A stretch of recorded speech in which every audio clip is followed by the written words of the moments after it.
반갑습니다. 오늘의 말씀은 사도행전 8장입니다. 우리가 지난 시간에 사도행전 8장을 다 끝내지 못했는데 오늘 사도행전 8장 26절부터 나머지 40절까지 끝내고 9장 1절부터 31절까지 좀 많이 길죠?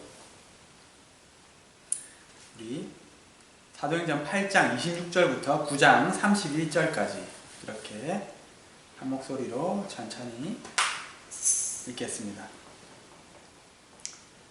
시작. 주의 사자가 빌립에게 말하여 이르되 일어나서 남쪽으로 향하여 예루살렘에서 가사로 내려가는 길까지 가라 하니 그 길은 광야라.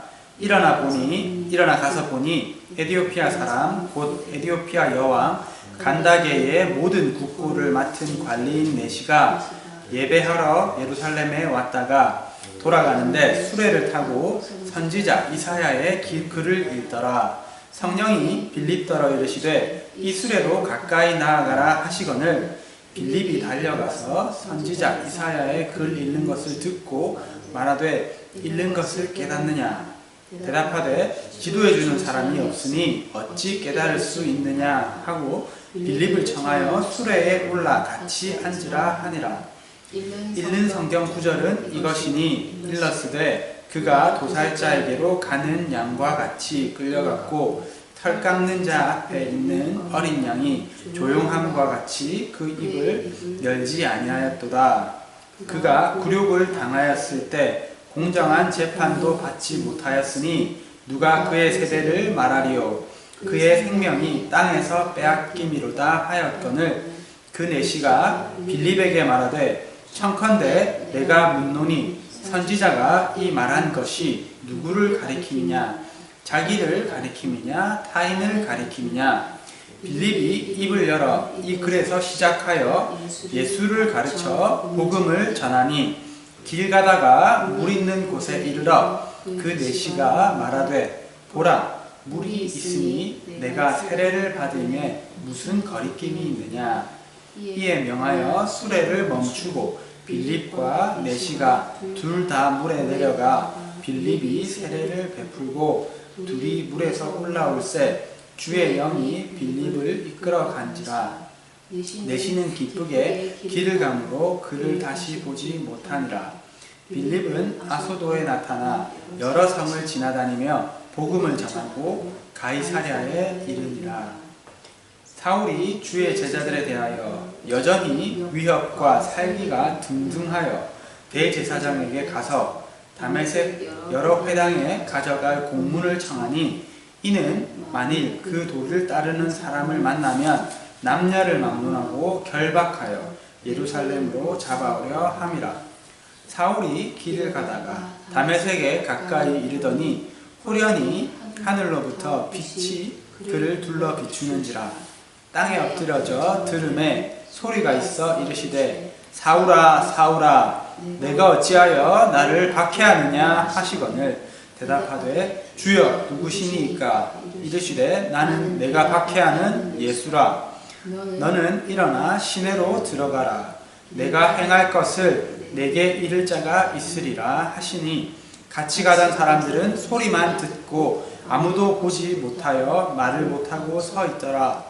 사울이 땅에서 일어나 눈은 떴으나 아무것도 보지 못하고 사람의 손에 이끌려 다메섹으로 들어가서 사흘 동안 보지도 못하고 먹지도 마시지도 아니하니라. 그때에 다메섹에 아나니아라 하는 제자가 있더니 주께서 환상 중에 불러 이르시되 아나니아야 하시거늘 대답하되 주여 내가 여기 있나이다 하니 주께서 이르시되 일어나 직가라 하는 거리로 가서 유다의 집에서 다소 사람 사울이라 하는 사람을 찾으라. 그가 기도하는 중이니라. 그가 아나니아라 하는 사람이 들어와서 자기에게 안수하여 다시 보게 하는 것을 보았느니라 하시거늘 아나니아가 대답하되 주여 이 사람에게 대하여 내가 여러 사람에게 듣사온즉 그가 예루살렘에 해서 주의 성도에게 적지 않은 해를 끼쳤다 하더니 여기서도 주의 이름을 부르는 모든 사람을 결박할 권한을 대제사장들에게서 받았나이다 하거늘 주께서 이르시되 가라 이 사람은 내 이름을 이방인과 임금들과 이스라엘 자손들에게 전하기 위하여 택한 나의 그릇이라 그가 내 이름을 위하여 얼마나 고난을 받아야 할 것을 내가 그에게 보이리라 하시니 아나니아가 떠나 그 집에 들어가서 그에게 안수하여 이르되 형제 사울아 주 곧 내가 오는 길에서 나타나셨던 예수께서 나를 보내어 너로 다시 보게 하시고 성령으로 충만하게 하신다 하니 즉시 사울의 눈에서 비늘 같은 것이 벗겨져 다시 보게 된지라 일어나 세례를 받고 음식을 먹음에 강건하여지니라. 사울이 다메섹에 있는 제자들과 함께 며칠 있을새 즉시로 각 회당에서 예수가 하나님의 아들이심을 전파하니 듣는 사람이 다 놀라 말하되 이 사람이 예루살렘에서 이 이름을 부르는 사람을 멸하려던 자가 아니냐. 여기 온 것도 그들을 결박하여 대제사장들에게 끌고 가고자 함이 아니냐 하더라. 사울은 힘을 더 얻어 예수를 그리스도라 증언하여 다메섹에 사는 유대인들을 당혹하게 하니라. 여러 날이 지남에 유대인들이 사울 죽이기를 공모하더니 그 계교가 사울에게 알려지니라. 그들이 그를 죽이려고 밤낮으로 성문까지 지키거늘 그의 제자들이 밤에 사울을 광주리에 담아 성벽에서 달아 내리니라. 사울이 예루살렘에 가서 제자들을 사귀고자 하나 다 두려워하여 그가 제자됨을 믿지 아니하니 바나바가 데리고 사도들에게 가서 그가 길에서 어떻게 주를 보았는지와 주께서 그에게 말씀하신 일과 다메섹에서 그가 어떻게 예수의 이름으로 담대히 말하였는지를 전하니라. 사울이 제자들과 함께 있어 예루살렘에 출입하여 또 주 예수의 이름으로 담대히 말하고 헬라파 유대인과 함께 말하며 변론하니 그 사람들이 죽이려고 힘쓰거늘 형제들이 알고 가이사랴로 데리고 내려가서 다소로 보내니라. 그리하여 온 유대와 갈릴리와 사마리아 교회가 평안하여 든든히 서가고 주를 경외함과 성령의 위로로 진행하여 수가 더 많아지니라. 아멘. 자, 긴 말씀 읽으시느라고 수고 많으셨습니다. 자, 우리가 지난 시간에 초대 예루살렘 교회 7 집사님 중에 한 분인 빌립 집사님 이야기를 보았는데, 빌립 집사님이 핍박을 피해서 사마리아로 가서 거기에서 복음을 전하고 사마리아 사람들이 그것을 듣고 예수님을 믿게 된 그러한 내용을 보았습니다. 이 소식을 듣고 베드로와 요한이 사마리아에 내려가서 성도들에게 성령을 받도록 안수해 주었죠. 그리고 그 성에 살고 있던 성령의 그 능력을 돈을 주고 사려고 했던 마술사 시몬의 이야기도 우리가 보았습니다.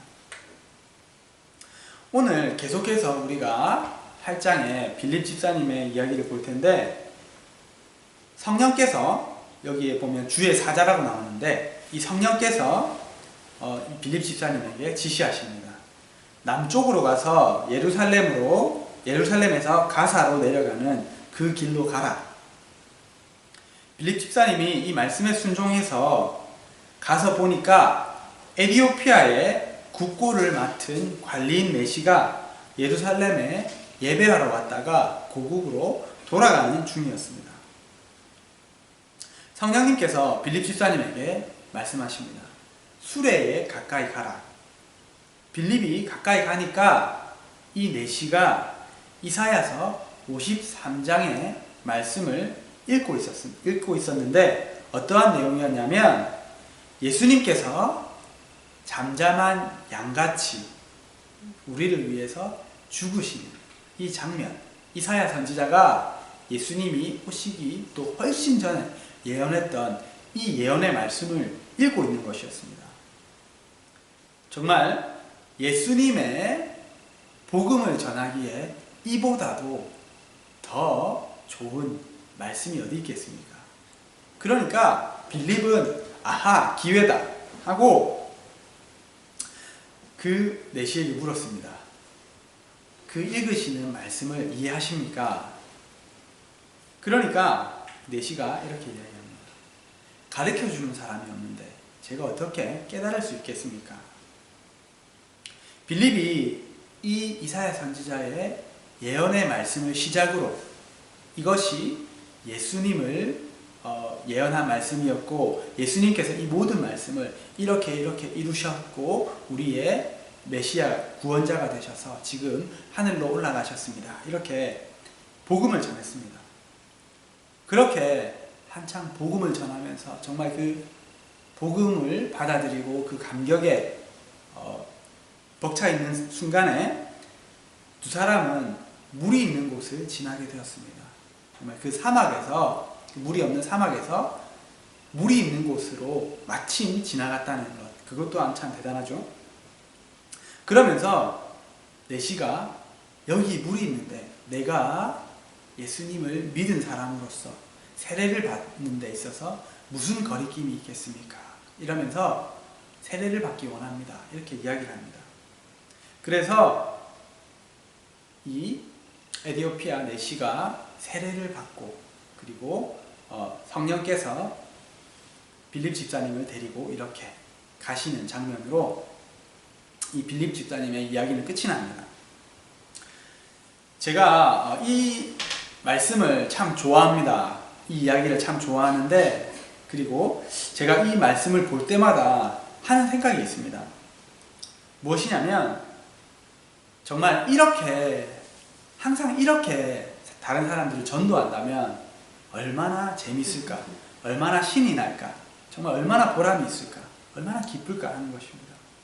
그러면서 나도 이렇게 정말 준비된 영혼들을 만나고 싶다, 이러한 생각을 합니다. 여러분들은 그런 생각 안 해보셨나요? 어쨌든 이런 생각을 하는데 문제는 우리가 실제로 살면서 복음을 전하다 보면 이렇게 준비된 영혼을 만나는 경우는 잘 없습니다. 정말 흔치 않습니다. 왜냐하면 이 에디오피아 내시처럼 정말 하나님을 만나고 싶어하고 하나님을 알고 싶어하고 진리를 찾기 위해서 그렇게 애쓰는 사람을 우리는 찾아보기 힘들기 때문입니다. 대부분의 사람들은 정말 그저 일하고 먹고 살고 뭐 그렇게 살아가는데 하루하루 살아가는데 바쁘지 이런 것에는 정말 관심이 없는 그러한 시대에 살고 있습니다. 하나님은 예레미야 29장 13절에서 이렇게 말씀하십니다. 너희가 온 마음으로 나를 찾으면 나를 구하면 나를 찾을 것이요 나를 만나리라. 하나님은 이 에디오피아 내시와 같이 하나님께 예배하고자 하는 마음이 있는 자, 하나님을 만나고 싶어 하는 자, 그 열심이 있는 자, 하나님의 말씀에 갈급한 자, 이런 자들에게 은혜를 주시고 말씀을 깨닫게 해주시고 만나 주십니다. 이 사람은 자신이 있는 에디오피아, 지금의 에디오피아와 다른 것 같아요. 제가 구글 맵을 찍어보니까 4,000km 정도 나오는데 지금의 에디오피아는, 근데 제가 주석에 보니까 여기에 나온 이 사람이 왔던 곳은 그 당시 에디오피아는 예루살렘에서 약 1,500km 정도 떨어진 곳이라고 합니다. 그러면 정말 이 사람이 유대인이었는지 뭐 아닌지는 잘 모르겠지만은 하나님께 예배드리기 위해서 아마도 1년에 3번 너희들은 나를 예배하기 위해서 예루살렘에 와라, 이렇게 이 말씀에 순종해서 온 것 같은데, 어쨌든 이 사람은 비행기도 없고 차도 없는 이 시절에 1500km나 되는 이 거리를 수레를 타고 하나님께 예배를 드리러 왔던 사람인 것입니다. 그리고 그는 돌아가는 마차 안에서도 구경하지 않고 하나님의 말씀, 그 이사야서의 말씀을 읽고 있었습니다. 이런 것을 볼 때 이 사람이 얼마나 하나님을 예배하기 위한 그러한 열정이 있었는지, 하나님의 말씀에 대한 그러한 갈망이 있었는지를 우리는 짐작할 수 있습니다. 이 말씀을 묵상하는 중에 제 안에 재미있는 그러한 생각이, 재미있는 질문이 떠올랐습니다. 내가 전도했던 사람 중에서 이 에디오피아 내시처럼 이렇게 준비된 영혼이 있었는가 하는 것입니다. 이 생각을 할 때 두 사람이 떠올랐습니다. 그 중에 한 명이 저희 처남의 아내, 처남댁입니다. 제가 신학교를 다닐 때 아르바이트로 뭐 이것저것 했었는데, 그 중에 한 가지 했던 것이 기타를 가리키는 아르바이트를 했었습니다. 그렇게 잘 치지 못하는데 하나님께서 학생들을 꽤 많이 보내주셔서 학생들을 가르쳤는데, 제가 항상 수업을 시작하기 전에 또는 마칠 때 기도를 하고, 수업 중간중간에 복음을 전하고, 또 그 수업에 쓰는 그 노래로 찬양을 많이 썼었습니다. 어쨌든 이렇게 기타도 가르치고 복음도 전했는데, 물론 그 중에서 그 복음의 말씀을 듣고 교회를 따라왔던 사람은 제가 기억하기로 2명입니다. 그 중에 한 명이 저희 처남댁인데, 이 처남댁의 제가 복음을 전했을 때 정말 쉽게 교회에 따라 나왔고, 그 당시에 저희 교회가 갓 개척한 지 얼마 안 돼서 저희 목사님이랑 저랑 둘이 있었거든요. 그래서 첫 성도가 되었는데, 오자마자 엄청난 은혜를 또 받는 거예요. 매주 엄청난 은혜를 정말 받는 거예요. 그래서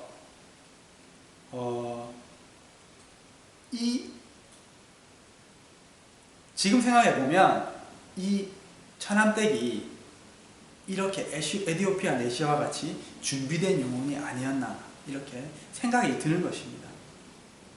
성령님께서 그 영혼이, 심지어 자기도 몰랐을 수도 있습니다. 그렇지만은 그 영혼이 하나님을 갈급하고 하나님께 돌아가고 싶고, 저희 그 처남댁이 그때 잠시 하나님을 떠나서 살고 있었기 때문에 그러한 갈급한 마음을 성령님께서 아셨기 때문에 저를 만나도록 인도해 주시고, 그렇게 다시 하나님께로 이끌어 주신 것이 아닌가 생각이 듭니다. 이렇게 아내가, 그러니까 처남이 그 아내를 보았을 때 예수님을 믿고 교회에 다시 돌아가고 난 다음부터 그 삶이 변화되는 것을 본 거예요. 그러니까 자기도 따라서 교회에 나오게 되고 예수님을 믿게 되었습니다. 그래서 우리 처남이 누나를 전도해서 누나가 예수님을 믿게 되고 지금 제 아내가 된 거죠. 정말 이 모든 만남 안에 하나님의 계획과 성령님의 그 인도하심이 있었다는 것을 느낍니다. 이 말씀을 묵상하면서 두 번째로 떠올랐던 질문은, 이 에디오피아 내시처럼 하나님의 말씀을 알고 싶어하고 또 막 갈급한 그러한 사람이 있었는가 하는 질문이었습니다. 이 질문에 대한 답으로 떠올랐던 사람은 다름이 아니라 제 자신이었습니다. 제가 처음에 호주에 왔을 때 우연히, 그렇지만은 강력한 성령의 인도하심으로 제가 저희 목사님을 만나게 되었습니다. 제가 호주에 온 첫날 비행기에 내려서 시티로 왔는데 길을 잃어버렸습니다. 그런데 그때 저를 도와준 분이 계셨는데, 그분이 저희 목사님의 다니던 교회에 출석하던 학생이었어요. 그래서 그 사람의 인도로 제가 이 교회에 나가게 되고 저희 목사님을 만나게 된 거죠. 그렇게 처음 목사님을 만나서 말씀을 배우게 되었는데, 제가 한국에서도 교회에 모태신앙으로 오래 다녔고 뭐 제자훈련 같은 것도 해봤는데, 정말 어떻게 표현할 수 없을 정도로 그렇게 말씀에 눈이 뜨여졌습니다. 그리고 이 말씀이 너무너무 재밌는 거예요.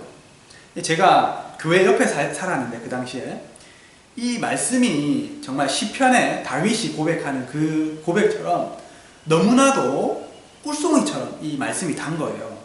그래서 제가 교회 가는 그 시간, 하나님의 말씀을 들으러 가는 그 시간이 너무나도 기쁘고 설레어서 정말 그 데이트하러 가는 그러한 설레임이 제 안에 있었습니다.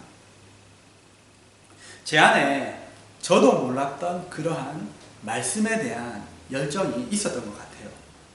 그래서 성령님께서 그것을 아시고 저희 목사님을 말씀 스승님으로 붙여주셔서 그렇게 말씀을 배우게 하신 게 아닌가 그렇게 생각이 됩니다.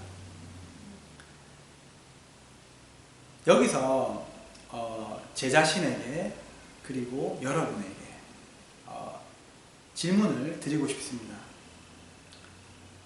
여러분은 그리고 저는 이 에디오피아 내시아와 같은 이러한 하나님의 말씀과 하나님께 예배드리기 위한 하나님을 만나기 위한 그러한 열정이 있습니까? 혹은 예전에 그러한 열정이 있었는데 지금은 그 열정을 잊어버리고 살고 있지는 않습니까?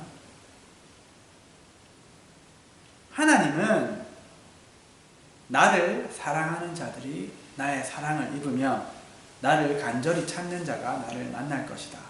이렇게 말씀하셨습니다. 저와 여러분들에게 이러한 열정이 있었으면 좋겠습니다. 그러면 하나님은 우리를 특별히 사랑하시고 생각하셔서 하나님은 우리를 깊이 만나 주실 것입니다. 우리가 지난번에 보았죠. 모세에게는 다른 사람들과 특별한 그런 다른 사람들과 다른 하나님을 향한 열심이 있었습니다. 그렇기 때문에 하나님은 모세를 친밀하게 만나 주셨고 정말 모세를 친구와 대화하듯이 모세와 그렇게 대화해 주셨던 것을 우리가 보았습니다.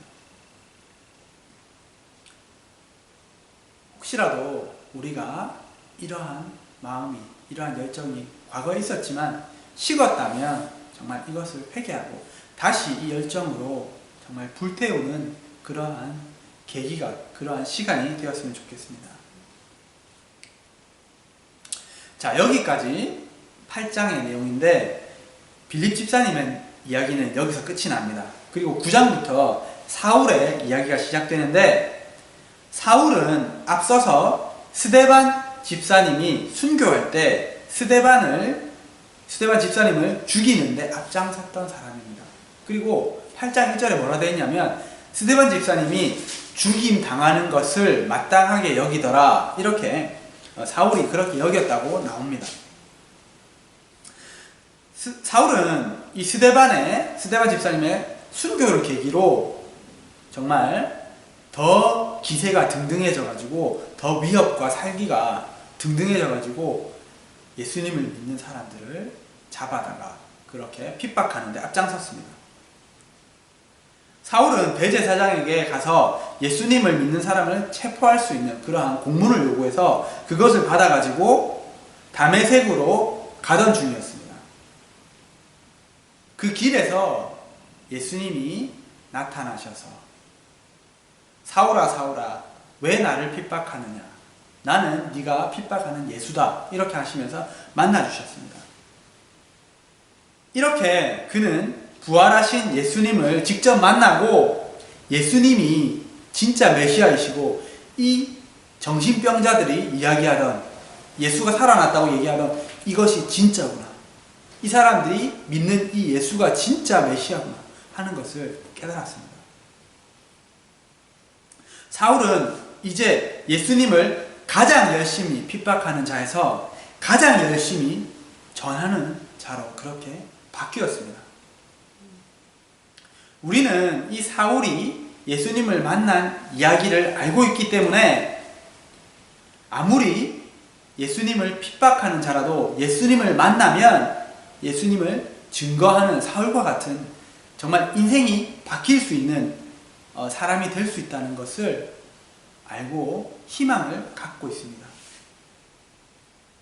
그렇기 때문에 복음 때문에 나를 핍박하는 사람도 끝까지 사랑하고 기도하고 복음을 직접적으로, 또 그러게 안 된다면 간접적으로 전해 주어야 됩니다. 그러다 보면 언젠가 그 사람도 정말 사울의 눈에서 그 비늘이 벗겨졌던 것처럼, 그 영적 비늘이 벗겨져서 진리이신 예수님을 볼 수 있었던 것처럼, 나를 핍박하는 그 사람도 언젠가는 예수님을 볼 수 있는 날이 오기를, 그렇게 우리는 소망할 수 있는 것입니다. 바울은 예수님과 그리고 복음에 대해서 많이 들어서 잘 알고 있었습니다. 비록 그것을 믿지는 않았지만 그들이 정신병자고 이단이고 정말 말도 안 되는 얘기라 생각했지만 그것을 들어서 알고 있었습니다. 그렇기 때문에 다메섹 도상에서 예수님을 만났을 때 내가 들었던 이 예수가 진짜구나 하는 것을 알 수 있었던 것입니다.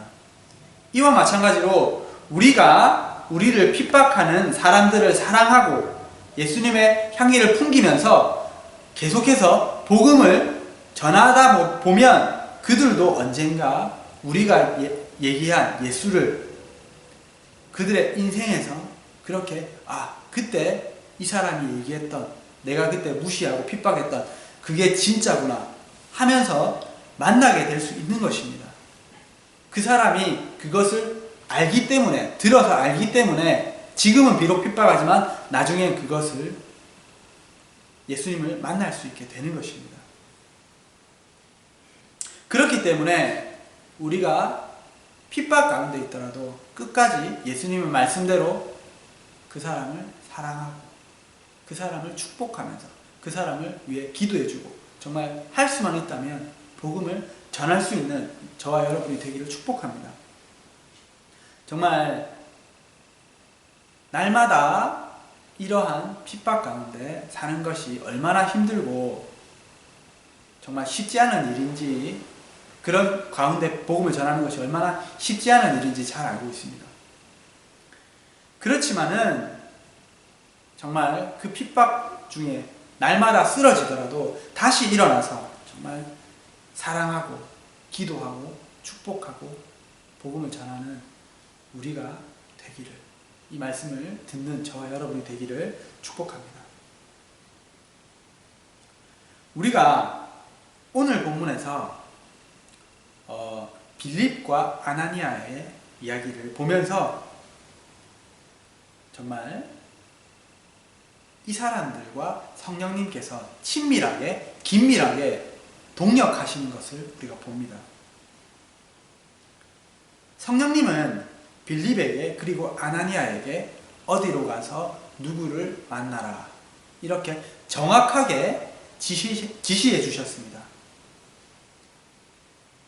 그리고 빌립이 이 에디오피아 내시에게 세례를 주고 나서 또 성령은 빌립을 이끌어서 다른 도시로 그렇게 데려가셨습니다. 그리고 빌립 집사님은 그곳에서 계속 사역을 하고, 아나니아는 두렵지만 성령님께서 그렇게 말씀하시기 때문에 내가 이 사람을 선택해서 이방인의 전도자로 세웠다, 그 말씀을 들었기 때문에 순종해서 그에게 가서 안수해주고 성령을 부어주고 눈을 뜨게 해준 것입니다.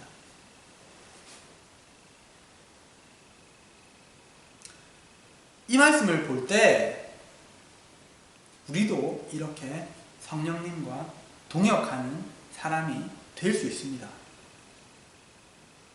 그리고 그렇게 되기 원합니다. 그렇게 하려면 먼저 어떻게 할 수 있어야 되냐면 성령님의 음성을 들을 수 있어야 됩니다. 여기에 오늘 말씀 나눈 빌립과 아나니아도 성령님의 말씀을 들을 수 있는 사람이었기 때문에 그 일을 할 수 있었습니다. 그리고 두 번째로 성령님께서 어떠한 말씀을 하실 때 그 말씀에 순종할 수 있는 자세가 있어야 합니다. 그래야지 하나님과 동력을 할 수 있습니다. 그렇게 하기 위해서는, 우리가 이 두 가지를 하기 위해서는 당연히 성령이 충만해야 되는 것입니다. 우리가 이렇게 준비되어서 성령님과 동력할 수 있는 그러한 사이가 되기를, 그러한 우리가 되기를 바랍니다. 자, 마지막으로 제가 퀴즈를 하나 드리겠습니다. 오늘 본문에서 예수님을 만난 두 사람, 에디오피아 내시와 그리고 사울, 이 두 사람의 공통점이 있습니다. 이 공통점이 무엇일까요? 네? 힌트를 드리자면 두 사람이 예수님을 믿고 나서 동일하게 한 것이 있습니다. 이 말씀을 자세히 읽어보면 두 사람 다 세례를 받았습니다. 그 자리에서 바로 예수님을 믿자마자 세례를 받았습니다. 그리고 우리가 앞서서 예루살렘에 그 복음이 막 전파됐을 때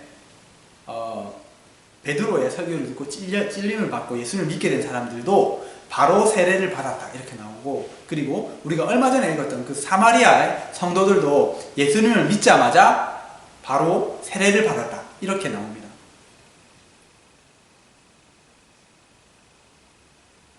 뿐만 아니라 예수님도 본격적인 사역을 하시기에 앞서서 세례요한에게 세례를 받으셨고,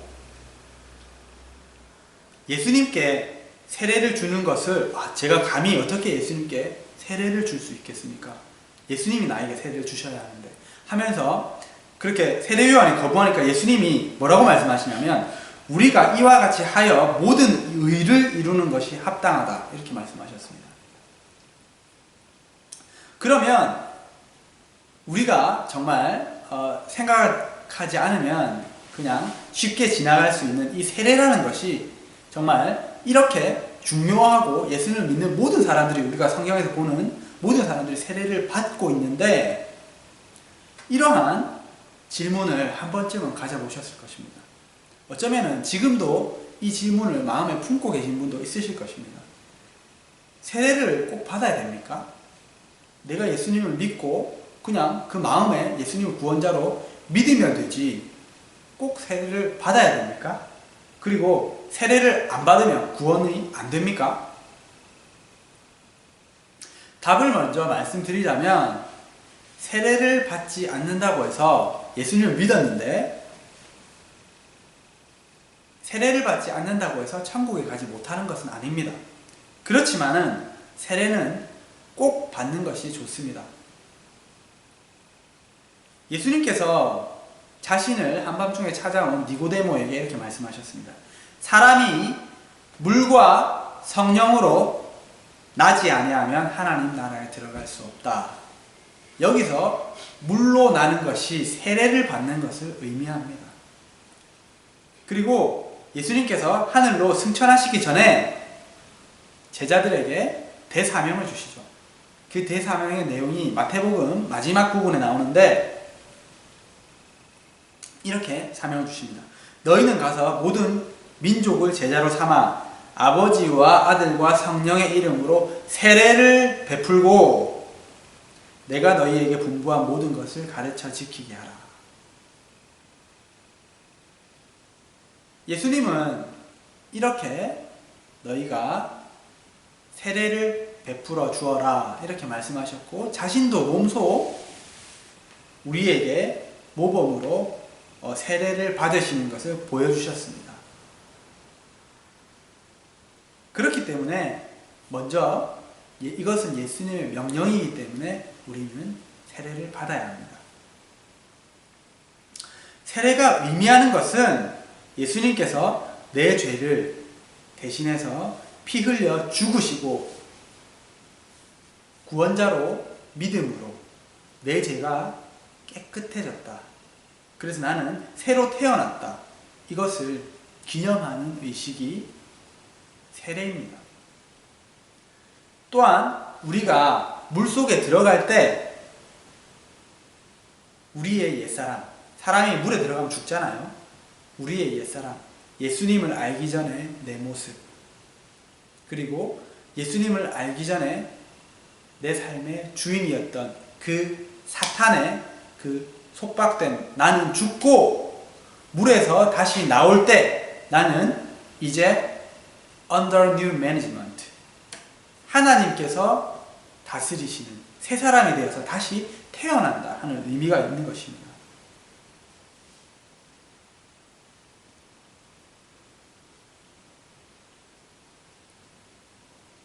또한 세례는 결혼식으로 비유할 수 있습니다. 우리가 저희 아내와 제가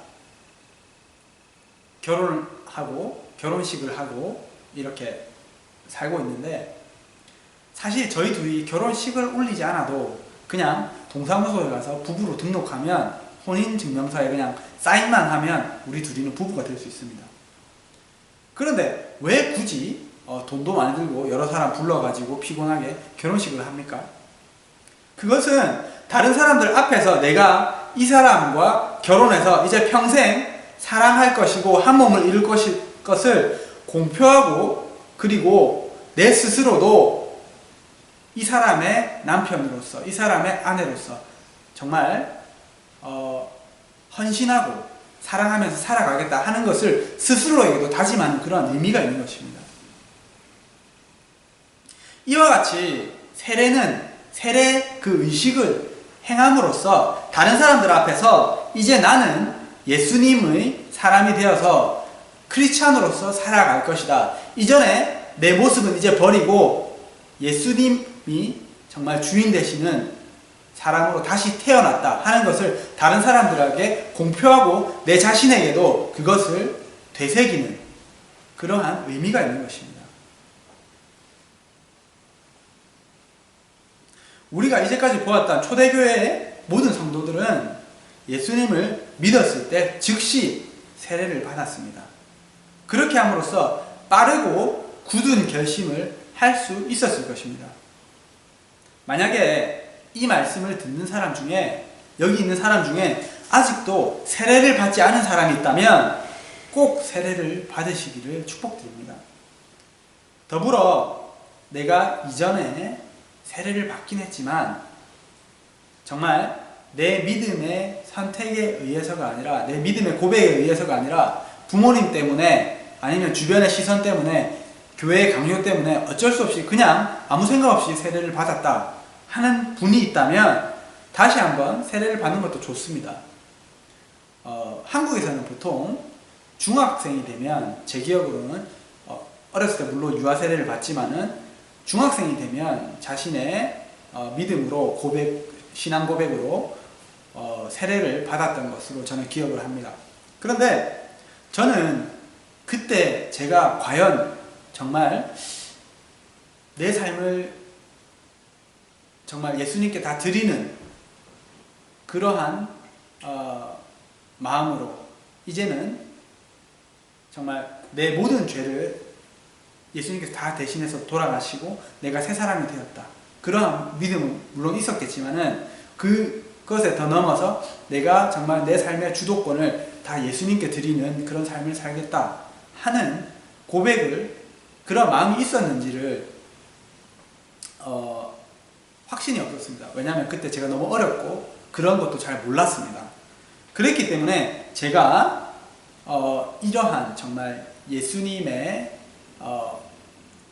그리고 이 세례의 진정한 의미를 깨닫고 나서 성인이 되고 나서 저는 다시 세례를 받았던 기억이 있습니다. 더군다나 제가 그때 받았던 세례는 약식 세례였기 때문에 정말 진짜 세례를 다시 한번 더 받고 싶었습니다. 어쨌든 이렇게 세례는 예수님께서 받으라고 우리에게 명령하셨고 먼저 모범을 보여주셨고, 그리고 다른 사람들 앞에서 내 믿음을 공포하는 그러한 세례의 의미가 있기 때문에 반드시 받으셔야 합니다. 받는 것이 좋습니다. 자, 우리가 오늘 말씀 맺으면서 기도 드리겠습니다. 먼저 우리가 기도할 것은 이 에디오피아 내시와 같이 하나님을 예배하고 하나님을 만나고 하나님의 말씀을 알고자 하는 그러한 마음이 내게 있게 해주십시오.